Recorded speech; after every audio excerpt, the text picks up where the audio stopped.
In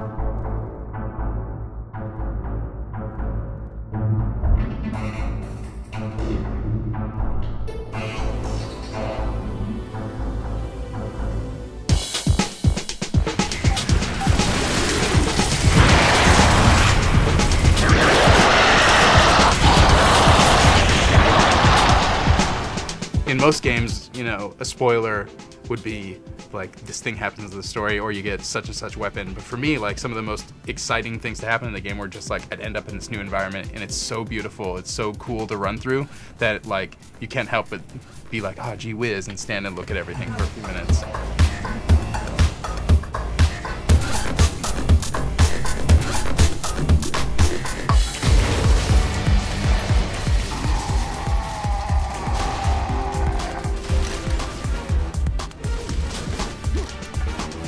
You know, I've been playing a lot of other games lately, a lot of Resistance and a few other games, and all I can do is think about how much I want to go back to playing Gears of War, which is, you know, for better or for worse, it's been the game that I'm thinking about for the past 2.5 weeks or Well, that's whatever. sort of like the testament of what a good game is, though, ultimately. And I mean, I think the biggest surprise about Gears of War is how good the single player is.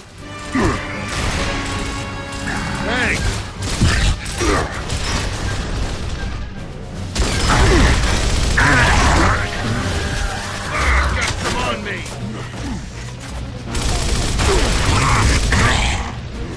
One of the things that Gears does really well is it does create these combat scenarios that stick in your memory the way a combat scenario in Halo did. And I mean, in that way, Gears of War is a lot like a new Halo.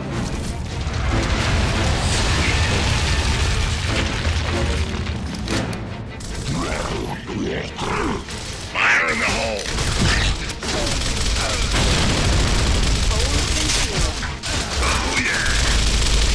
In Nightfall, the gas station encounter, like that is just an excellent encounter, and it sticks with you after you're done. You'll remember it, you know, as you're going back through the game again.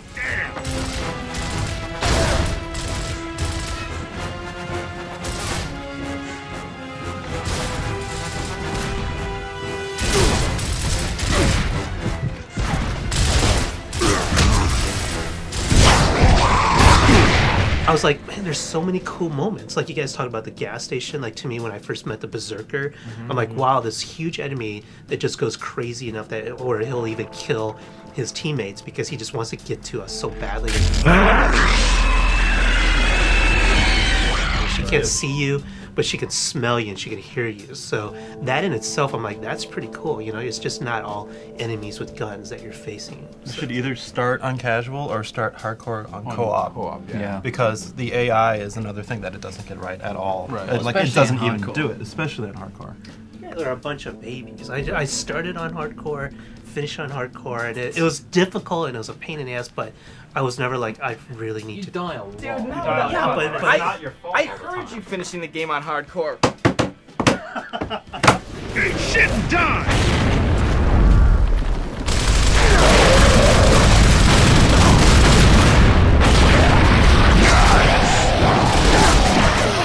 I've been on this part for an hour. It's like, And you know, you learn patterns by dying, which Yeah. No, Which but you isn't- don't. But you don't, though. do. No, you don't. do.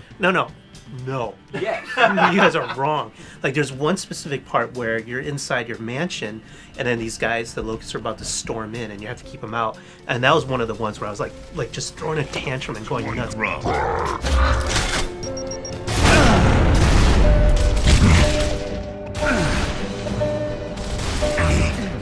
Like, I tried it different ways. Like, first, I knew they're gonna blow through the front door, so I threw a grenade in there to blow them up as soon as they came in. And I was at the doorway shotgunning them as they came in, and it did really well for me, but it wasn't working consistently.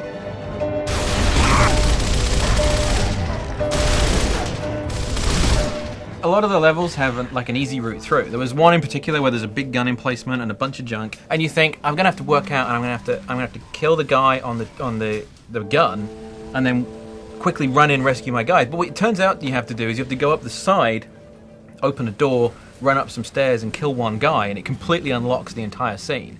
But the only way that you know that that's what you have to do is experimentation and dying.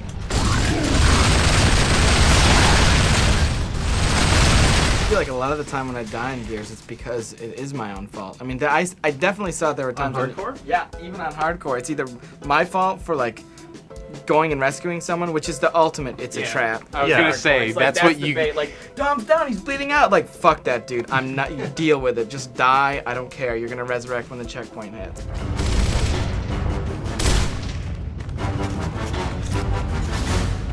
Thanks, man.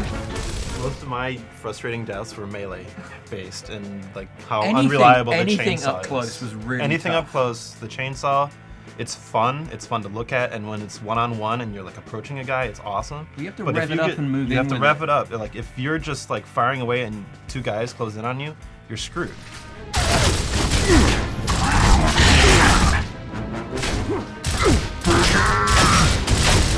Like if you're in a 1-on-2 situation, you should not charge in. The game teaches you pretty Well, quickly. it's not you charging in; it's you getting charged by two guys.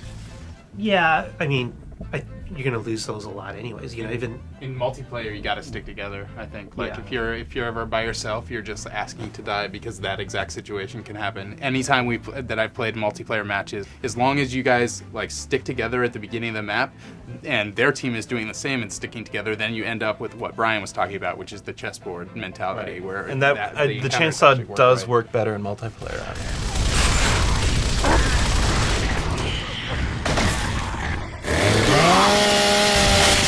Ryan said that after he played through the game, he didn't know what happened in the story. I kind of felt that way too, but then I realized the second time I was playing through it that I had picked up on more than I thought I had. You know what I mean? And that the story I thought was okay, not great, but it's okay. And what we were talking about was that there's a lot of little things that they hint at.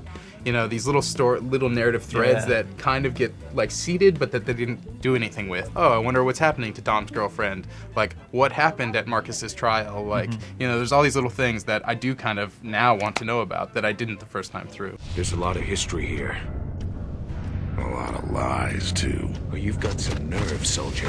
I know all about your trial. This trial was a sham, sir. About halfway through, when your team is solidified and you know who you're going to be going through the game with, you start really like, I hope this guy doesn't get killed because I want him with me all the way through to the end, and that's really unusual for that to happen because you don't very often form an attachment with an AI character. Shit. You think I'm kidding? I think you're batshit crazy. That's what I think. Oh, ain't that cute? Like two assholes on their first date. I remember the last game that I really enjoyed and like that I really got into the gameplay, but that I didn't remember the story was Halo.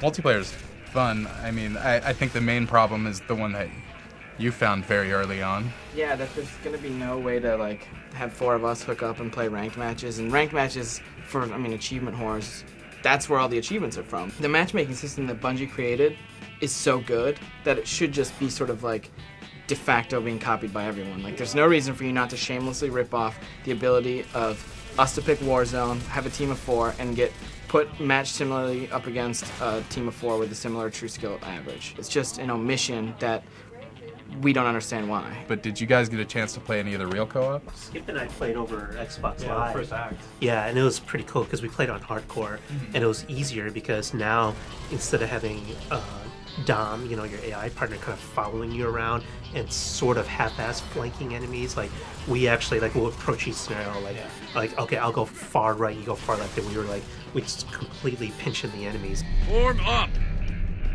You actually had an intelligent person, and more so than most co-op games because this was designed around co-op. People who play the game for the first time through in co-op, not single player first, they're gonna be really awed by it. Dom, you and Gus go left. We'll go right. Got it. I like it a lot. But it was also a game I was really, really looking forward to because I'd kind of singled it out. It had these kind of very Resident Evil 4-esque gameplay elements that I thought were really interesting from the first time that I saw that Clippy demo of the game. I would say it's the most fun I've had this year with a game, aside from Half-Life 2 Episode 1, which are both Gears and that game are very short, very tight experiences. My first time through Gears, it took me about 10 hours to get through, but on consecutive attempts, I could cut that time in half. I like to be able to play a game that I can finish in one sitting. And there's something to be said about games where once you finish them, you want to do nothing more than to hop back in and start it again. That's really significant because I think there's a bunch of games that are going to get reviewed really well this year where Once you've played through it once, that's going to be it. I have a feeling from what I've heard about Resistance that could be like that. There's things that you remember that you're like, oh, I want to go back and I want to do that right this time, or I want to do it with someone else, or... Epic's laying a really solid foundation for this genre to emerge, and if someone sort of takes that and refines it and perfects it, that's when I think we're going to see something that's truly special. Now that I finished it, I was the same way you guys were. Like, I want to play it again on a harder difficulty setting, and I rarely do that. Like, I'm usually just done with it, and then I want to play co-op, and now I can't wait for the retail version to come out and play multiplayer with my friends who weren't playing with me before. So yeah, it really surprised me, and it just was constantly impressing me, like level by level. Wild loose skip. And Yes. Yes. Yes. Yes. Cool.